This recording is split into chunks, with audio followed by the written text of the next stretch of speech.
We welcome Steve Nicol to the show to reflect on this, Stevie. Wow.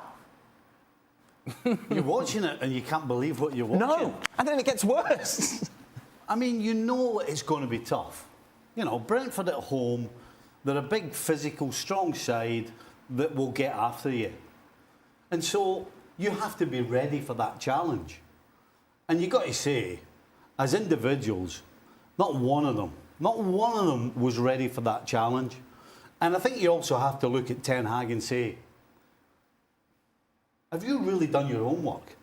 You've put out a team, particularly three players. Martinez, who's one of the smallest centre-backs in world football, never mind in the Premier League, you're putting him against two guys in Mbeumo and Ivan Toney who love a battle physically. They love the ball in the air. And then you look at the middle of the park. You've got Eriksen and Bruno Fernandes. And all you've got as a bit of muscle is Fred. Right. Okay, and you wonder why you're getting overrun. You want to say that again? That the bit of muscle is... Well, the bit of muscle is Fred. Okay. Right. And you wonder why you're getting overrun. So you've put a side out that's up against the basics of football. From when the game started, there's always been one rule. You have to win the right to play. And when you've got a team full of footballers, supposedly, the first thing they have to do is win the right. And they couldn't do it. And they didn't do it from the first minute to the last minute. And you end up losing because, yes, you're outplayed, outfought, you name it. And you also make so many individual mistakes, particularly the goalkeeper. So, just an absolute shocker. And the most clear evidence of a team that is fragile is that when you give up these early goals, there was no sense of Manchester United coming together and rallying around a plan or, hey, look, okay, not a good start of the game, but let's make sure we get a couple of things right so that we build some momentum, so that we build some confidence. None of that. The team does not come together at all. They quickly, and I mean quickly, separated, broke apart, said, Now you start worrying about what you do and your job and your assignments, and you're no longer concerned about the team concept, and that's why you see just guys running around without any sort of plan. That's scary, because that tells me that this is a team that has no belief whatsoever. And if that's the case, how do you get that back when you do not actually understand or believe or think or trust that you're good enough to compete against a team like Brentford? Let's welcome in, shall we? Jan Arge Fjortoft is with us as well. Jan, how much do we blame Ten Hag? How much do we blame the players for today's performance?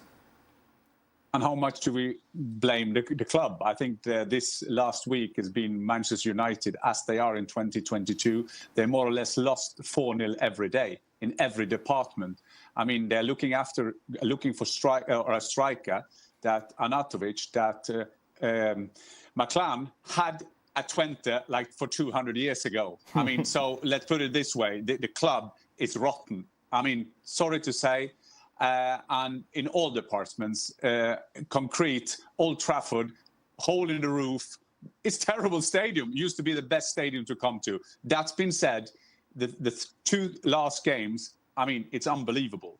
And I think that Al said it, play out from the back. I mean, it's unbelievable in the stages of the self-confidence of this team. So the players, we have to start with them. They have this idea. We have no confidence. We don't understand the pattern of the manager. What do? Okay, De Gea, who made a big mistake, tried to play Christian Eriksen the ball on 15 meters. And they scored a 2-0. That is a consequence of a lot of things. On the manager, I think that it's too early, of course, after 2 games. But there are some interesting thing. He put people out of positions. Afterwards, I think he is right to go at the players, because I think sometimes the players are hidden behind owners, managers, and so on. But still, this pre-season means nothing. Pre-season is pre-season. So I think that for Manchester United fans to see what's going on at the club, it's scandalous. It's unbelievable. But I won't say that. And a long prologue now is that I will also big respect to Brentford. Brentford winning 4-0. Manager Frank, fantastic job. Good. You see, like Brighton, you can see how they want to play. And coincidentally, the 2 games with Brighton and Brentford now is kind of shown that the pattern of Manchester United they're not to be seen, because Frank and Potter has a great pattern they have managed to give the players. Surely Ten Hag going to Brentford, and Jan's right, you got to praise Brentford, but again, I'll say it, and I don't wish to disrespect them. You know what you're going to get. So surely if you're Ten Hag, you have some sort of plan where, right, if things are not going quite right, then we have to bunker in, we have to get tight, let's make them go round the outside, everybody just get compact, and then we get ourselves back into the game. There was nothing.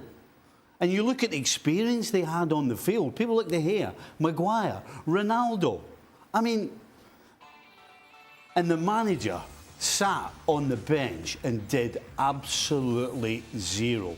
But it's not his fault that De Gea threw it in, is it? I'll tell you what's his fault, though. His fault is that when things are not going well, nobody had any sort of idea how to either bunker in or bring everybody together or just do something to stop the bleeding. To stop the bleeding, to ride it out, so to speak.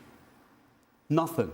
That's down to the manager. And to sit there and not do anything until half-time is wrong completely as well. So, yes, you have to look at the players. I think the biggest burden definitely is on the players. Because at the end of the day, at the very least, you should have some heart and you should fight. But I tell you what, the manager didn't do too much to help them. To your point, Stevie, Dan, about the fight and of the players, or lack thereof, when you hear the Brentford players talking after the game, they talk about our priority was to work hard. We knew that working hard was going to be good enough for us to beat Manchester United. Working hard, good enough to beat Manchester United. Working hard should be the minimum for any team.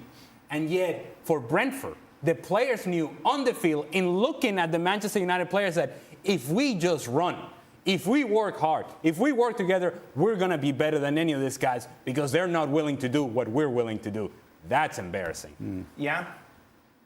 Yeah, I think, and to make some facts on that, I saw the stats after the game. Not only did Manchester United lose 4-0, they had less tackles. They Brentford ran a lot more than them. So all these things show that there is no passion, there is nothing in this team.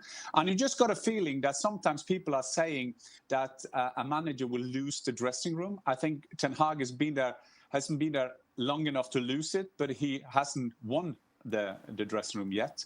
And when I had a look at this game today, I got a feeling, I've been in the situation as a player, when a player and the players, it's like immunity, if that is the right word. It's like they wanted to be bad, because if you see 1 to 11 starting level, great players, you know they are sulky babies. They've been there all last season as well. But what they did at Brentford today,